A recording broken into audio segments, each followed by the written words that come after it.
Good afternoon and welcome to Justice for All. This is George Yates and we're here in the studios at WHKT Radio. I'm your host of this show, Justice for All. We've been on the air for a few weeks now and it's been a lot of fun interviewing some really very interesting people.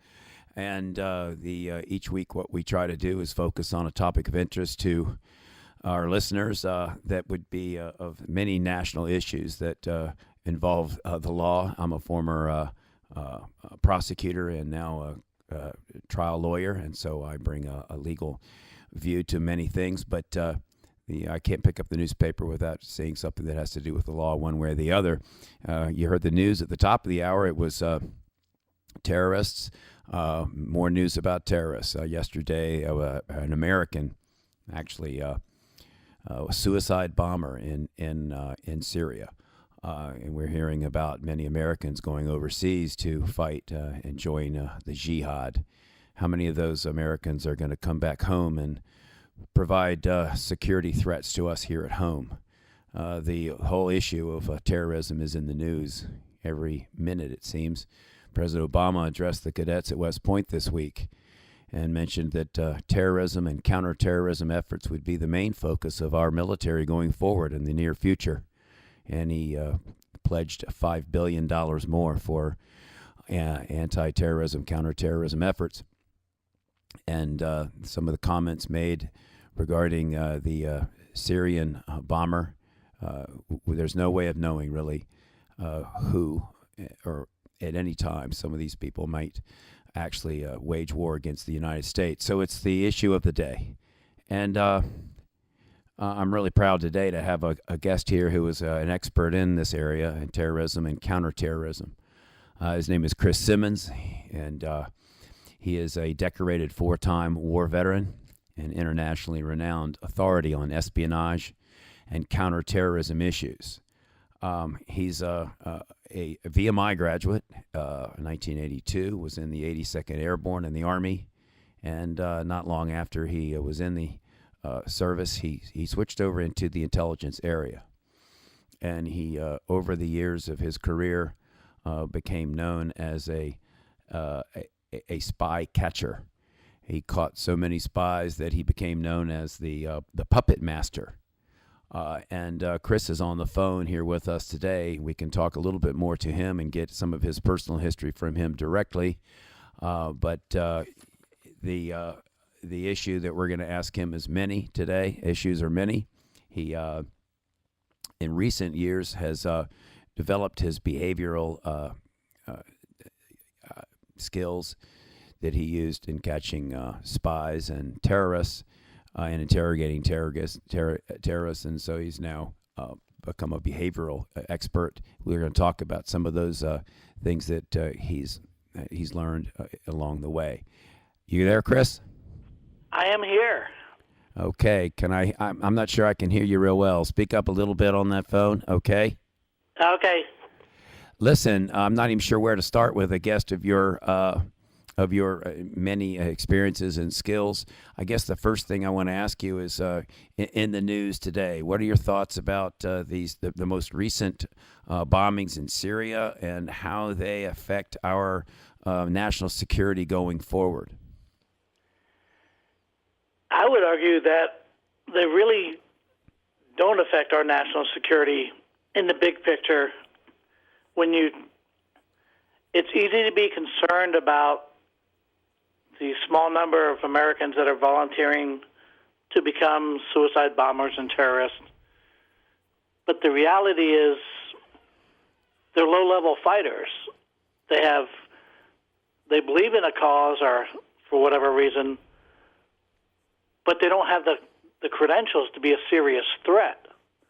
So it makes great headlines, but for the most part, they're nothing we need to be concerned with strategically. So, well, that's comforting news. That's good to hear. Your career took you to Iraq and Afghanistan, where you interrogated terrorists. Tell our listeners some of that. I'd be delighted. In Iraq and Afghanistan, I was with a special mission unit, and we did what were called high-value individuals or high-value targets. And our job was to let the operators catch them and bring them to us. And we would interrogate them. And in Iraq, for example, in the course of a year, I had 732 high-value individuals, almost all of whom were mid-level or senior al-Qaeda officials. And we got information from all but 7. Now, when you say high value, can you define that for me? I don't know what high value means. High value, our charter was the mid-level and senior leadership of al-Qaeda in Iraq. So anyone that fit that profile or could get us to someone within that upper hierarchy were fair game for us. Now, when they were brought to you, now let me do a little background. You're an 82nd Airborne guy, right? Correct. That was my start, correct. Okay. Now, at some point, you became a master interrogator. Tell me how all that took place. You went from a guy jumping out of airplanes to a guy that's able to get information from someone who, my guess is, trained not to give you information. How did you succeed at doing that? It's actually much easier than you would imagine. Of course, after the 82nd, I went to spy school, and the government does have a lot of training courses that will teach you certain nuances of, whether it's behavior or statement analysis, forensics. But then a lot of it was on-the-job training. And one of the key things I learned in interrogating spies and terrorists was every decision anyone's ever made, is based out of emotion. And so no matter who you are, if I'm sitting down with you and can convince you that yesterday you may have been a senior al-Qaeda terrorist, but the Iraqis want to execute you, and right now, right here and now, I am your only friend, and your future is in our hands. You work with me, and I can change your future. You have to go for the emotional. There's going to be an emotional hook, whether it's family or ego. There's something important that all of us hold dear, and once we found what that was, that's why 99% of them gave us what we needed. Now, you said 7 were held out. What was it that was unique about those 7? They had much stronger walls to break through. But having said that, in my time in Iraq and Afghanistan, again, we broke through all but 7, and we never had a detainee longer than 50 days. Well, now you're also a retired spy catcher. Now this was terrorist operations or anti-terrorist operations overseas. You also were instrumental in catching many spies here at home. Isn't that right? Correct. and especially Cuban spies. Tell me about these Cuban spies. I think a lot of people don't realize the extensive Cuban spy network in the United States. Now, Cuba's really underrated. They are, if we were to think of them as boxers, they're fighting well outside their weight class. And in fact, Cuba is, within the intelligence community, assessed as fielding the sixth best spy service in the world.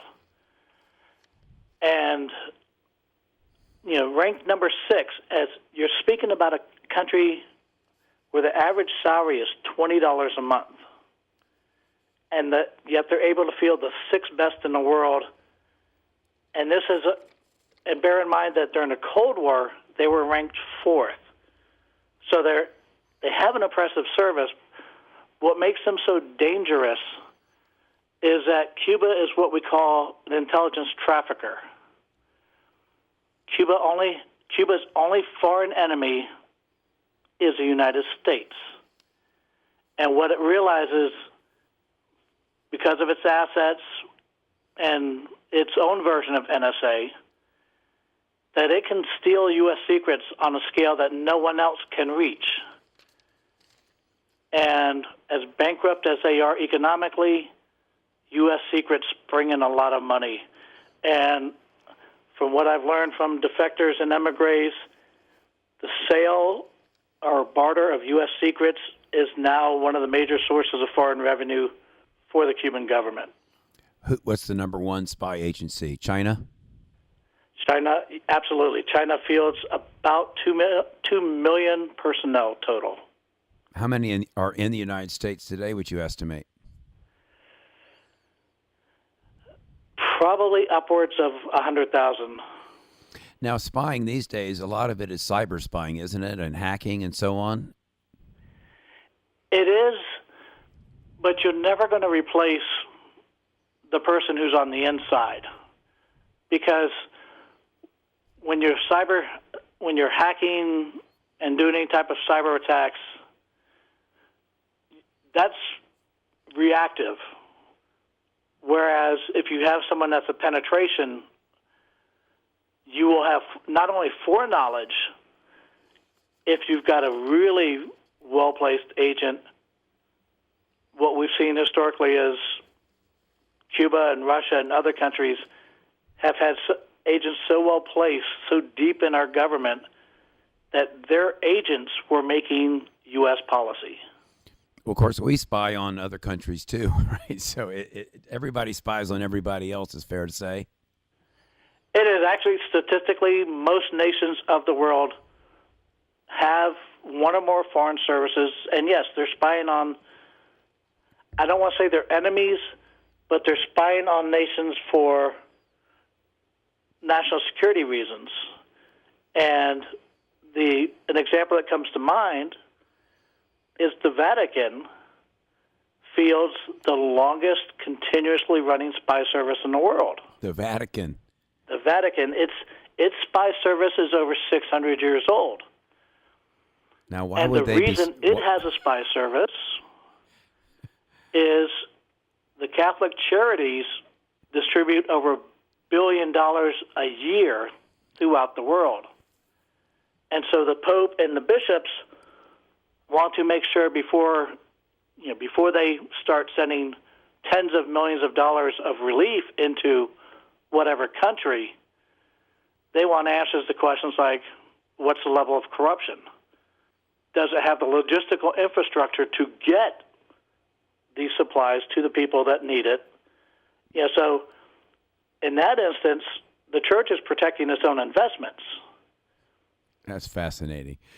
We are here on WHKT Radio. I'm George Yates. This is Justice for All, and our guest today is Chris Simmons, who is an internationally known counterterrorism expert.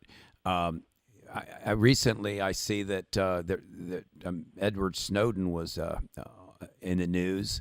He is, of course, famous for having blown the whistle on the NSA and its, I guess, spying activities on Americans, and that's created a lot of issues, both for and against Mr. Snowden. in America. Where do you come down with on Mr. Snowden, Chris? Is he a patriot or is he a traitor? Absolutely, he is a traitor. Now, he actually blew the whistle, though, on the NSA and exposed a lot of spying on Americans that we were unaware of. So why wasn't that a good thing for us to know that we were being surveilled, let's say, when we weren't aware of it? Well, the bigger issue is we need to step back and look at everything he revealed, not just the parts that he likes us to focus on. And clearly he loves his persona as a whistleblower. But let's think back to when he first escaped and he went to Hong Kong. The very first thing he did was expose an NSA penetration into one of the major Chinese universities, which is heavily tied to the Chinese government and believed to have been part of China's cyber espionage efforts. So arguably, here's an NSA program that was defensive, protecting us from our biggest enemy, and yet that was the first program he compromised.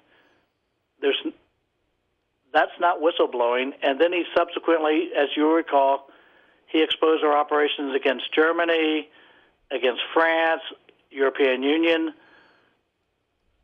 That was done to, I believe, the mission of those activities in his disclosure was simply to antagonize our allies and direct their fury against the United States, and he accomplished that. Yeah, he certainly did.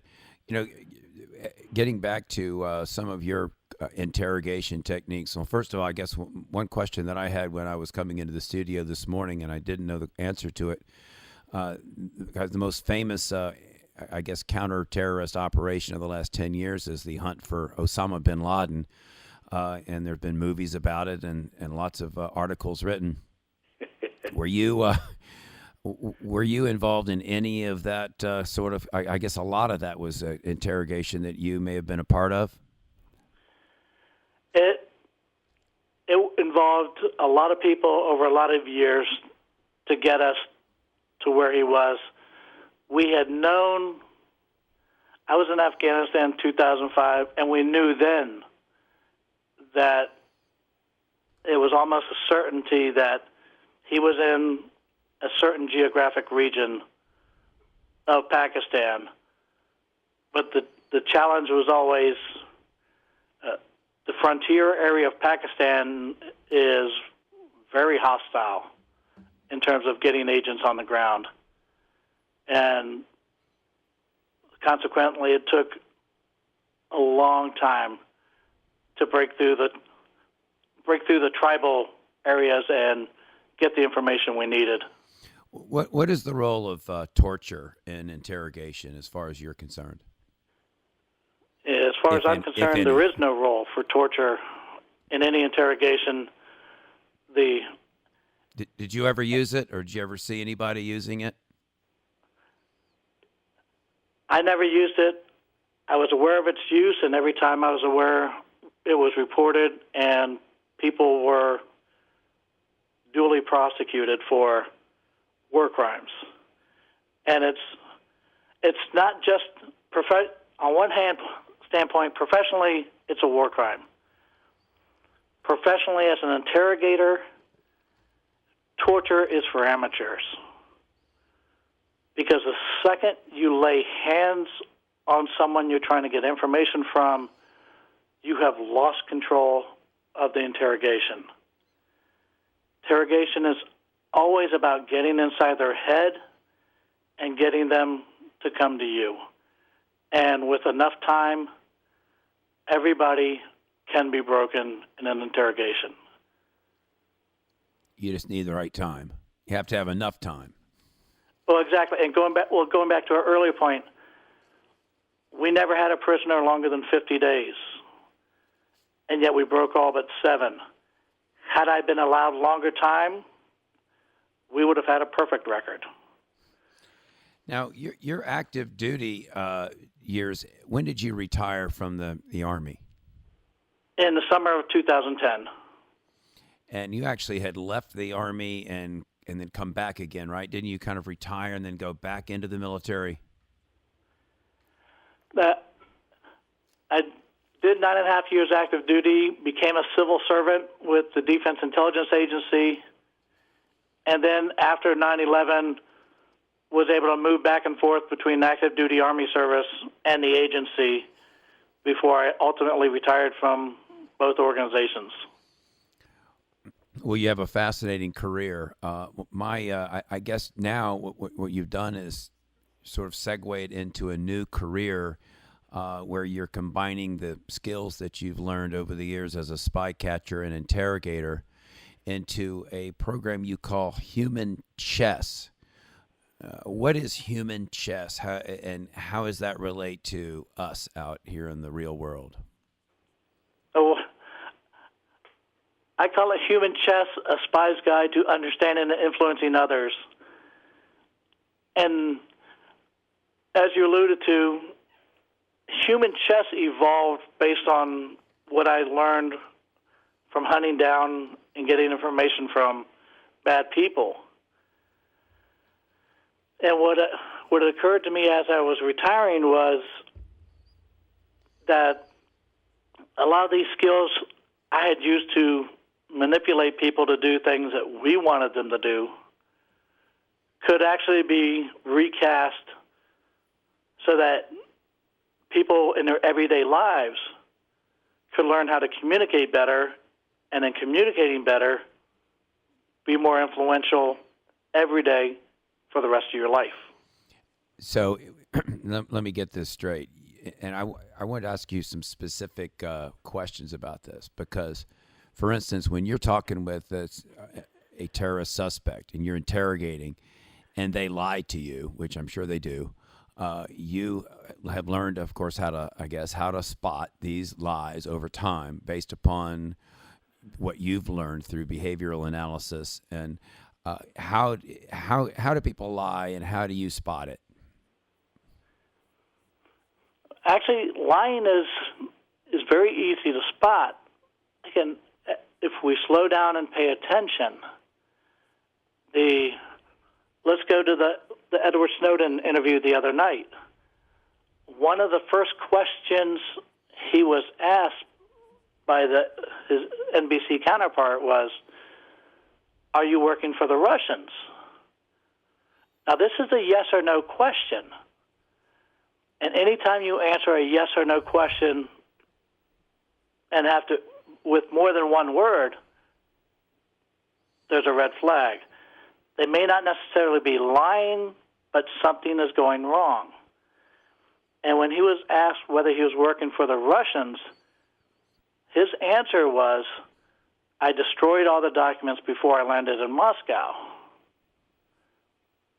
Yeah, I'd like to follow up on that. We're going to go to a short break in a minute. You know, I was about to say, Chris, as a trial lawyer, I do a lot of cross-examination of people and try to show where they are not exactly telling the whole truth in a courtroom.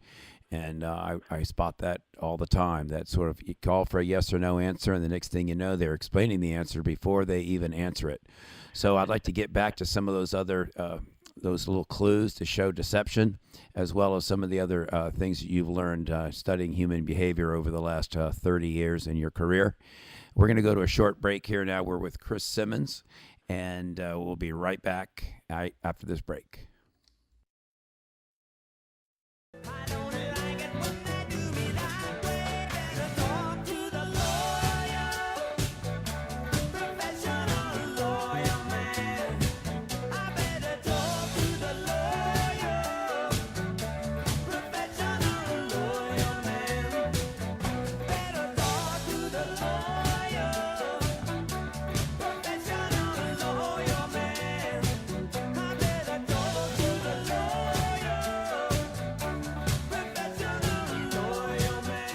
Stay tuned for the next segment of Justice for All with George Yates. Nor'easter season is here, so don't get all wet. Protect your house. Call Crawl Space Door Systems at 363-0005. Reduce your flood insurance, reduce the threat of mold and insects, and save energy. Crawl Space Doors, air vents, flood vents, vent covers, and fans can help you stay dry or get you dry quickly. Contact Crawl Space Doors for more information at 363-0005 or online at crawlspacedores.com. Stay dry, my friends. Mark your calendar for May 29th to June 1st as Saints Constantine and Helen Greek Orthodox Church in Newport News presents the Newport News Greek Festival. Enjoy authentic Greek food, desserts, beverages, Greek dancing, entertainment, arts and crafts, vendors, and much more. The Newport News Greek Festival is located on 60 Traverse Road, off exit 258B on Route 17 in Newport News. For more information, log on to newportnewsgreekfestival.org. See you at the Newport News Greek Festival May 29th to June 1st. The place to go for U.S. rare coins is Newcastle Coins and Collectibles in Chesapeake. They specialize in U.S. and silver and gold coins and provide free verbal offers and are always buying U.S. rare coins. Newcastle Coins and Collectibles, 681 North Battlefield Boulevard in Chesapeake, across from Chesapeake General, open Tuesday through Saturday and always online at newcastlecollectibles.com. Call 757-609-3633, 757-609-3633 for Newcastle Coins and Collectibles. Excellent Italian food is found at Spaghetti Eddie's, a neighborhood restaurant with a great family atmosphere and delicious Italian cuisine. Define Spaghetti Eddie's. New York-style pizza, pasta, subs, calzones, soups, salads will bring you back again and again. Log on to SpaghettiEddiesPizzaCafe.com and visit them at Greenbrier and Western Branch. Quality Italian food is at Spaghetti Eddie's. We doubt ourselves, we doubt our beliefs, we doubt our institutions, and we doubt the law. But today you are the law. You are the law. Not some book, not the lawyers, not a marble statue or the trappings of the court. You are the law.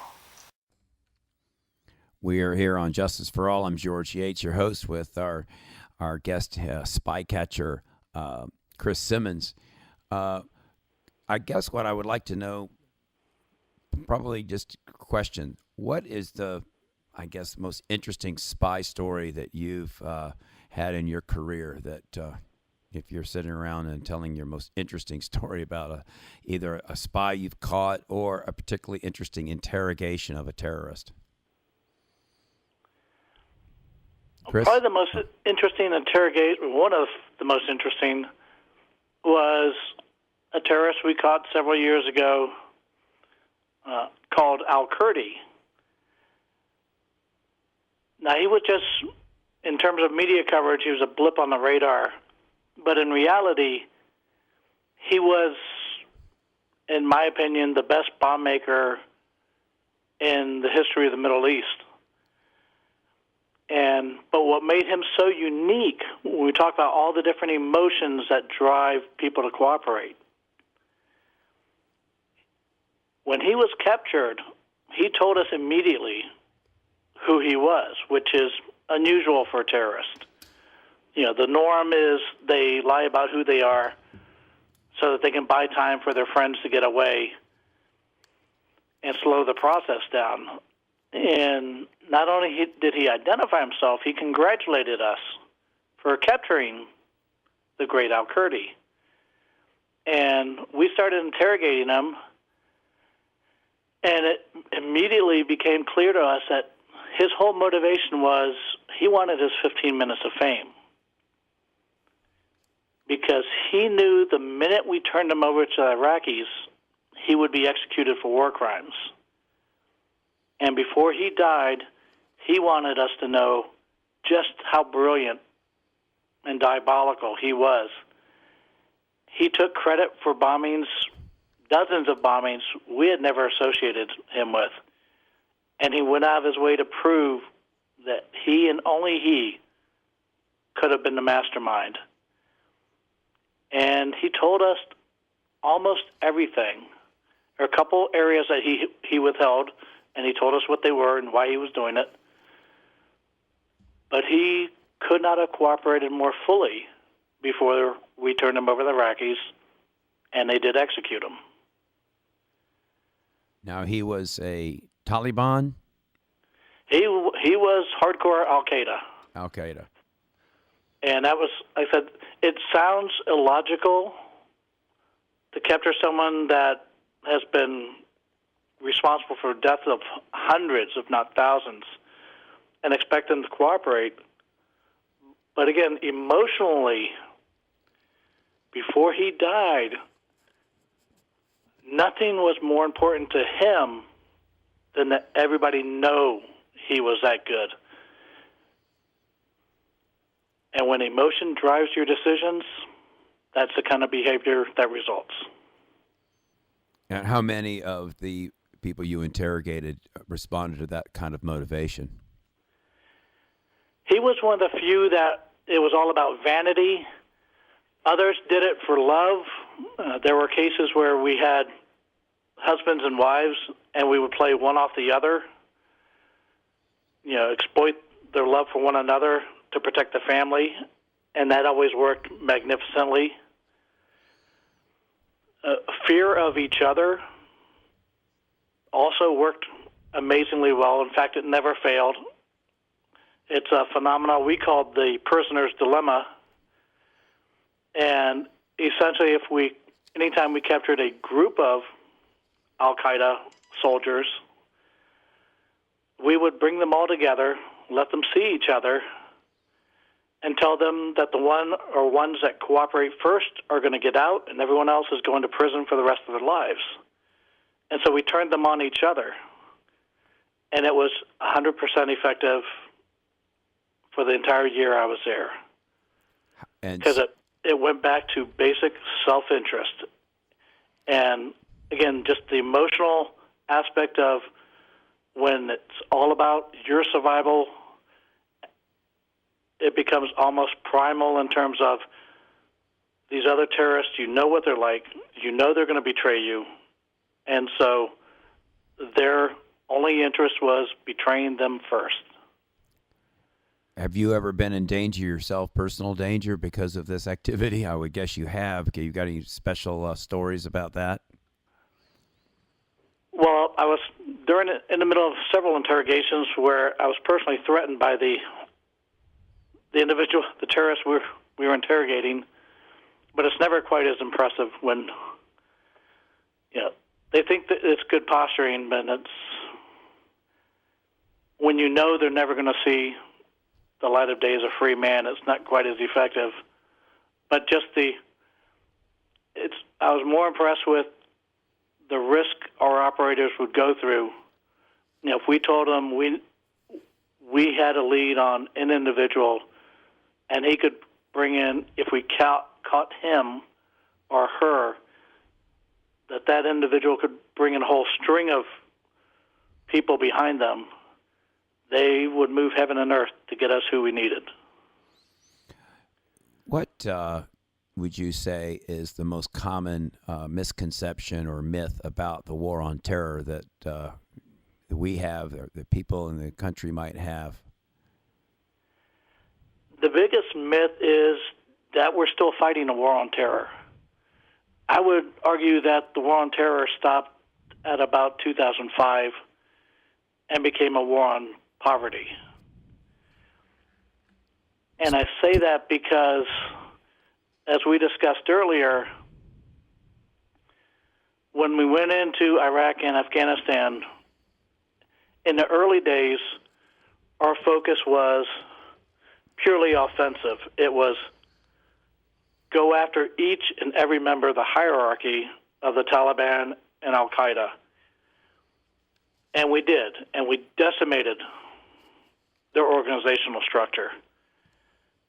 And when I first got to Iraq, there were, if you would think of an organizational chart, there were positions that we had killed or captured the incumbent half a dozen times just in the year I was there.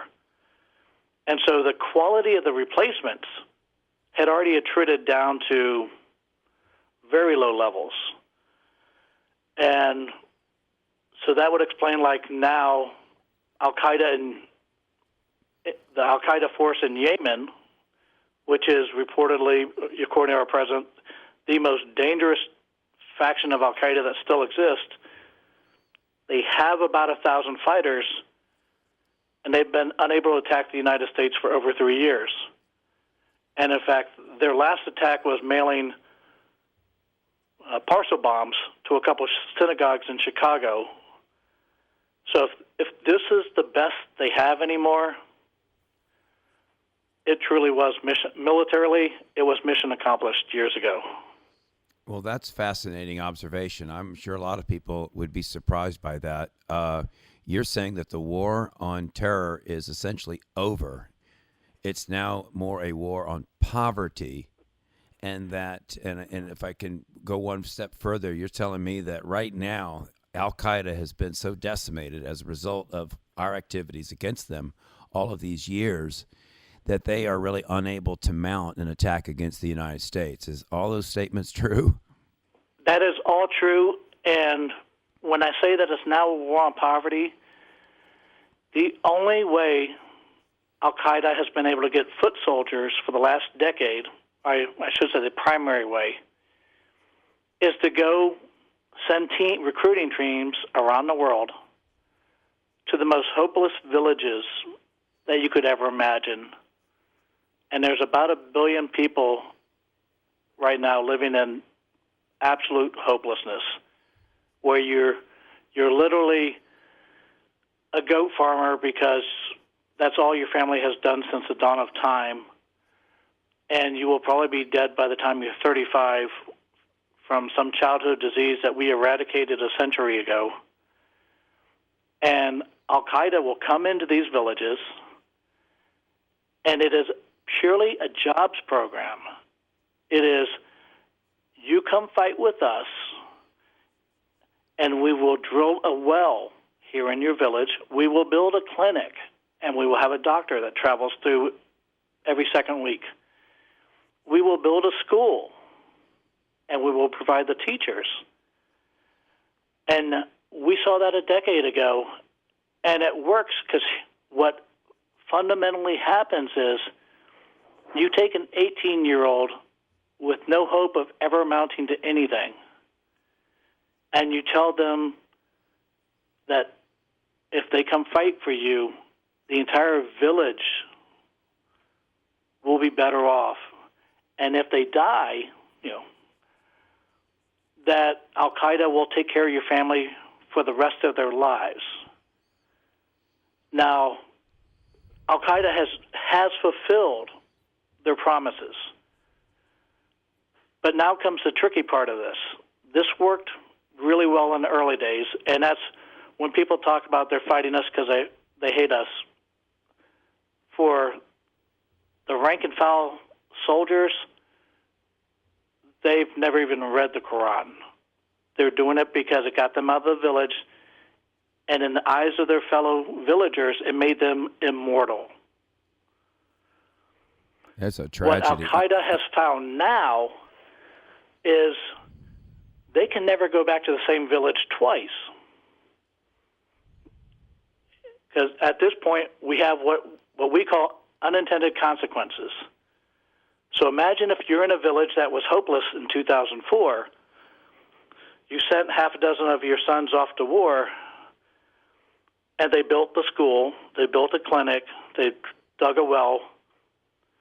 Now your village is no longer hopeless.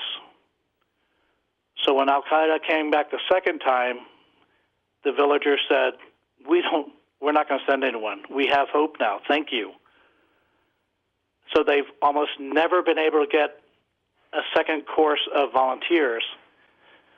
And so now that is why Al-Qaeda spends so much of its time fundraising, because they have this huge logistical burden of all these villagers that they must continue to support, because the second they cut off any village, they will never get another foot soldier anywhere in the world. So that was a little bit along the lines of trying to earn the hearts and minds of the Afghanistan people. I know that was a lot of, in the news years ago, American soldiers trying to win over the citizenry of Afghanistan to keep them from the Taliban. Is that what we're now having to do all over the world to keep all of? Are we doing a good job then of competing against this kind of influence from Al Qaeda? Is this really the nature of counterterrorism now? Is to, I guess, help these villages with poverty, and so that they don't fall into the arms of Al Qaeda?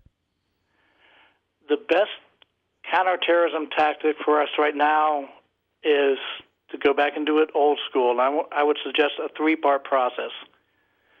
Militarily, continue to focus on the high-level, hardcore Al-Qaeda leadership.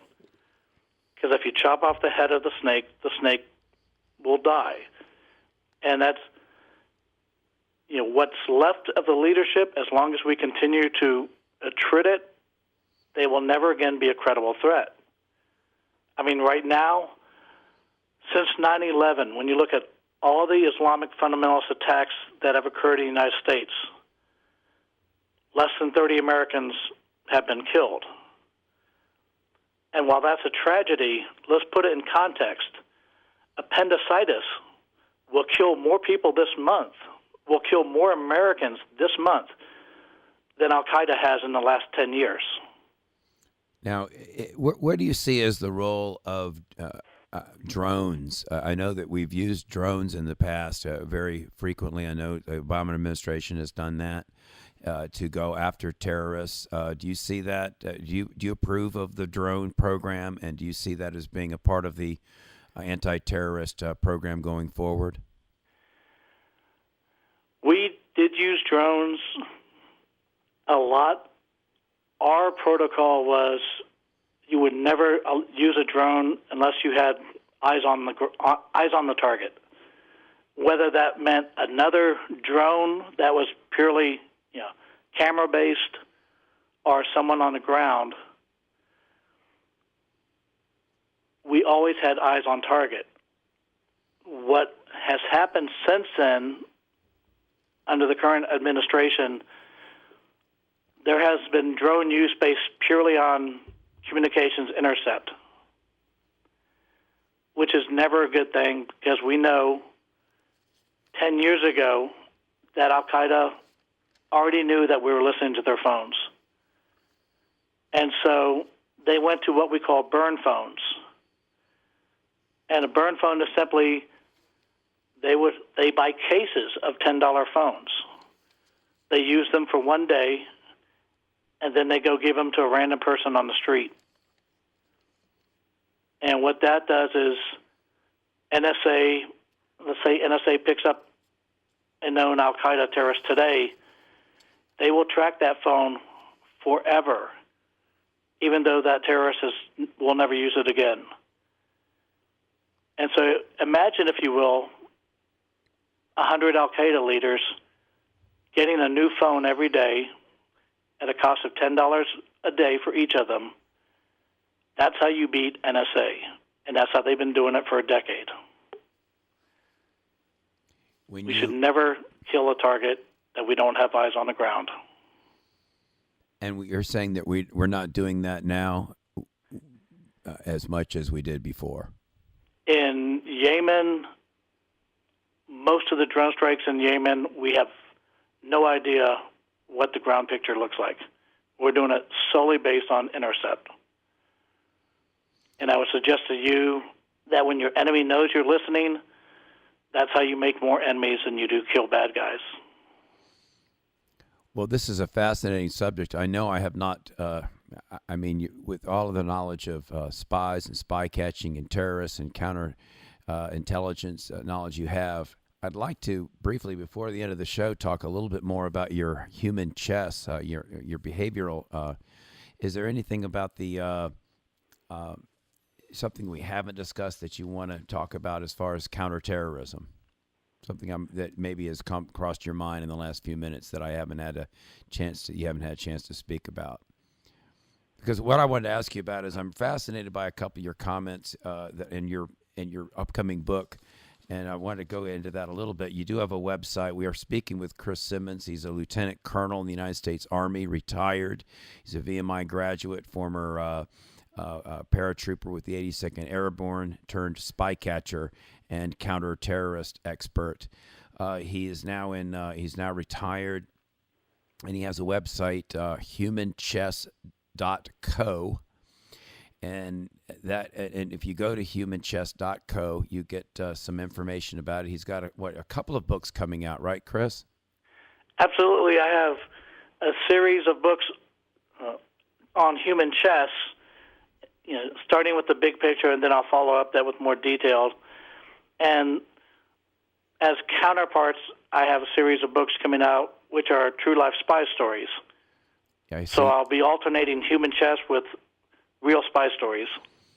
And if you're listening there, of course, that website again is humanchess.co.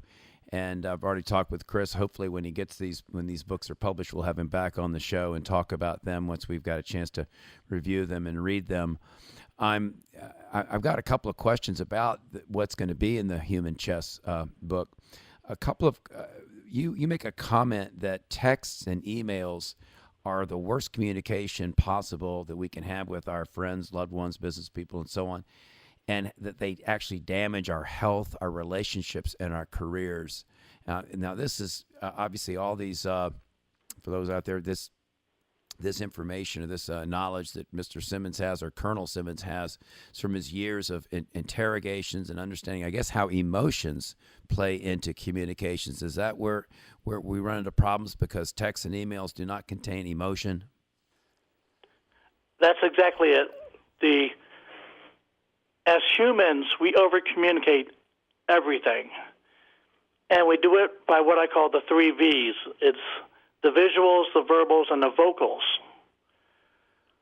Now, what that means is the visuals are your body language, the gestures you make when you're conveying a message. The vocals are the volume of your voice, the tone, the pitch, the level of sarcasm when you say a certain phrase. And then you have the verbs, the verbals, and that's simply the words. Now, the reality is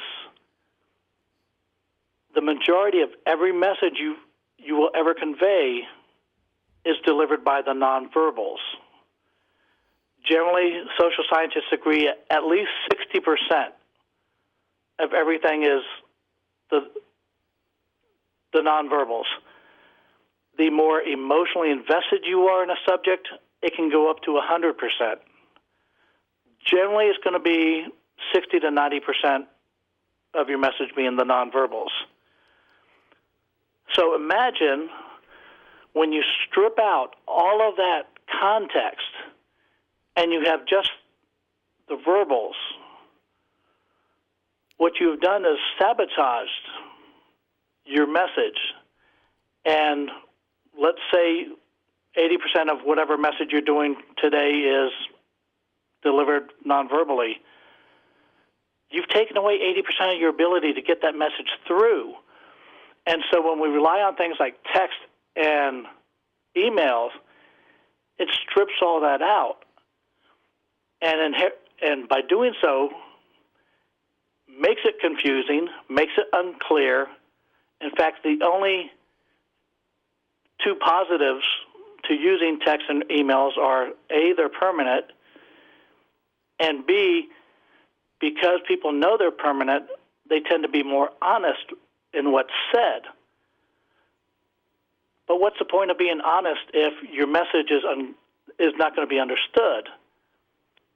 And then to make it worse, as we discussed earlier, for the digital natives, the millennials, for those that have grown up using this technology, what they're finding, and a fascinating study came out just last week, is that the millennials are finding themselves unable to communicate on the face-to-face and over the phone because they don't understand the emotional component, the nonverbals. Now you're find that world confusing, and so they retreat back into the technology and it causes a, if you will, a dust spiral of what they're going to be able to accomplish, their relationships, and so forth. Well, what are the most? What would you say are the most important nonverbal skills that one would want to master in order to be successful with other people and in business and in life? Well, that's an easy question. The most important skill is what we call mirror imaging, because that's how you build rapport. And the second you build rapport, now you're connecting. What is mirror imaging? Mirror imaging is, and it has to be done face-to-face or at least via Skype. There has to be a visual component. But mirror imaging is when you're sitting with someone and you start mimicking the same body positions and gestures that they're using. Now, you have to be cautious in how you do it, because if you overplay your mirror imaging, they think, the person's clearly going to think you're mocking them. But essentially, if they're sitting with their legs crossed, after a minute or a couple minutes, you may want to cross your legs in the same manner. And then as they do certain, if they're using their arms to gesture, you may use your arms to gesture in the same way. That is fascinating. We've got about 3 minutes left, Chris. I'd like you to go through what other visual, I would say nonverbals, besides the mirror imaging, would you like to? What you say? I think you right here in your book that there were 6 nonverbal skills you'll want to master. Is mirror imaging one of those? Mirror imaging is one of those. And again, that's the most important, because what mirror imaging does is people see themselves in you because they recognize the gestures you're reflecting back. They see themselves, and that's why they will like you and you'll become more influential. Another key aspect is what I call sight-based communication, sense-based communication. And we probably don't have time to do all 6, so let's just do a couple. The most important is mirror imaging, because that'll give you rapport. Sense-based communication, when we speak and write, we use the language of our senses. So if you and I are speaking, and I use phrases like, I see what you're saying, I picture something entirely different, I am speaking in a visual sense. So for me to be heard and understood by you, anytime you pick up those cues that I'm in a visual sense, you need to change your manner of speaking to reflect that same sense. Because if I'm in a visual sense, and let's say you respond by saying, I hear what you're saying, what the impression I immediately get is you're not listening, because you're in a different sense. And so it's like being on a parallel highway. We're going in the same direction, but you're not with me. And we've all experienced this. This occurs when we've all had those meetings where you leave a meeting and you're thinking, they heard me, but they didn't get me. It's probably because they were in a different sense. And as long as you're able to recognize what sense somebody is, and it's going to migrate throughout the day, change to their sense, and then if you need to take them somewhere else, you can transition them simply by saying, I see what you're saying, and then you do a bridge into a different sense, and they will migrate with you. And if they don't, you go back and do some more rapport building. We have spent the last hour with Lieutenant Colonel retired Chris Simmons, the spy catcher, whose career as an interrogator in Al-Qaeda, they dubbed his interviewing centers the Cemetery and the Devil's Den. He's now retired, and he has a website, humanchess.co. and he's an expert in behavioral analysis. Chris, it's been really great having you here today for the last hour. I'd like to thank Chris Simmons. I'd like to thank my engineer, and that would be Dante Thomas, and our executive producer, Greg Hall. This is Justice for All. I'm your host, George Yates. We'll be back next Saturday at 2 o'clock. Chris, it's been great having you. Thank you for coming on, and maybe we'll have you back on later in the year after your books come out. Sounds excellent. All right, and we'll see you next week. Thank you very much. The judgment about whether or not it is safe to continue moving him about the country. Eric Shinseki is